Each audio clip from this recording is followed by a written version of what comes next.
garbon usab sa Kabisayaan ang nagdaog dungog sa natad sa Teachers Licensure Exam ning tuiga. Sila mao si Patricia Bensi ug si Maria Catherine Cauba, mga produkto sa Cebu Normal University, kinsa nakakuha og 94.60% sa maong pasulit.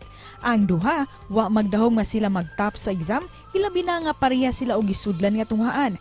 Karong buntaga, atong makauban ang duha ug sayra nato ang sikreto silang kalampusan dinhi lang sa GMA Regional TV Live.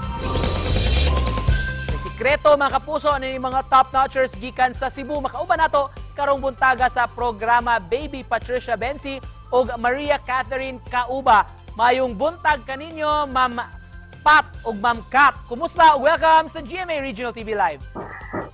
Mayong buntag, sir.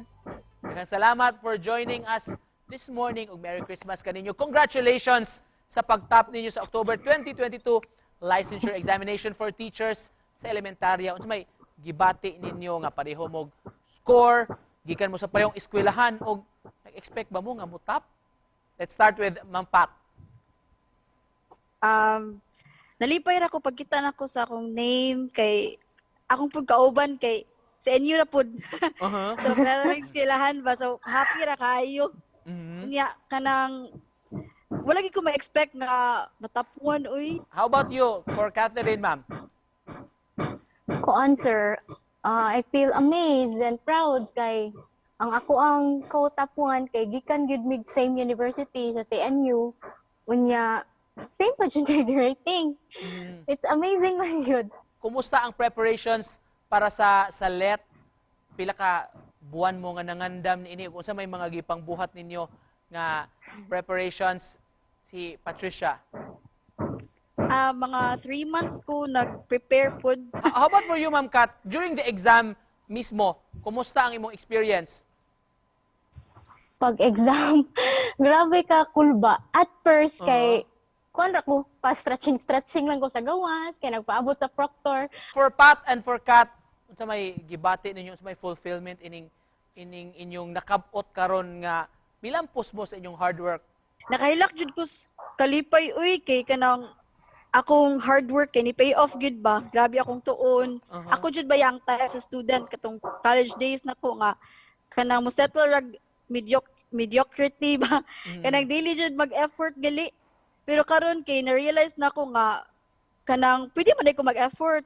Kanang if kanang na-prove nako ba nga possible ra jud ay bisan pag dili ko honor student. How about you, Kat? Yeah, yes. Very fulfilling gyud nga knowing nga imong efforts, imong gibuhat, imong preparations, wala jud ka gi-fail. Nga gilabanan jud ka nya nag-top jud, top 1 pag yun nga. Top 1. Even though ako na jung gi-claim, gi-manifest akong self nga mag-top 1 jud ko, pero wala jud ko nag-expect pagkagawas gid sa result. Pero jud ako hilak paggawas sa result kay tabuan ko mura gali mga wa jud gumayo niya, wala pa gid nag-sink-in ang tanan. May we know ninyong duha anong nahimo mang pangandoy ninyo ang mamahimong usa ka teacher? Ako actually dili man jud ko ganahan mag-teach. So mo gid kanang kay kanang dili man may nana kwartahan, so dili kay mi ka-afford og mga mahalon nga university. So ana kong papa nga kanang pag-teacher na lang. Anyway, ang Cebu Normal kay ninot pa nag-training, and ninot po na school. So ako na lang gid gituman ang wish sa akong papa unya.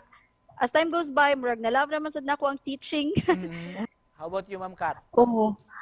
Same pod sa ako answer kanang dili jud ingon na gipili na ko ang teaching kay love jud nako siya at first gyud. So kuan siya kanang nagpa-enroll ako sa CNU kay ganahan ra ko nga magka-degree ra gid unta. Lagi pa jud ko nga underload ato. Irregular man ko, sir. Lagi jud ko nga underload niya, ga work man pud ko ato niya. Kuan until nga na-love ra jud pud nako ang teaching. Pag third year to nag-start kanang more ga-expose na mi og kanang usaong pagtudlo kanang mukha na jud mi mga bata ba. Ma'am, briefly unsay gibati usa may reaksyon sa inyong pamilya sa resulta sa board o karon mahimo na gid mong teacher? Kahilak sa akong mama uy nagambak-ambak kin mis kuan niya magahilak ambak-ambak kin mi duwa. Dugay biya to ni gawas ang result niya. Gabi na kaayo bisa natug siya kay wala na siya katug balik. How about you, Kat? Sa ako sir kay na-shock sila nga perting lipaya jud kay though gikan gud pag elementary na ko achiever naman jud ko kanang sige jud kog dala og medal sa amo pero not to the point nga kanang wa gid sila ga-expect nga kabaw sila nga bright na ko pero wa gid nila gidahom nga magtapuan jud ko sa exam. Just to close this, Patricia o si Catherine, so Christmas message ninyo but ipaambit sa atong mga kapuso viewers. Ako kay Mark, kita magita na I struggle in life, kana nagisi tagsang mga challenges sa life. Ako lang masulti jud no kay don't be too hard on yourself and ayaw i-compare imong progress sa uban because kanang remember nga delays are always not a bad thing good.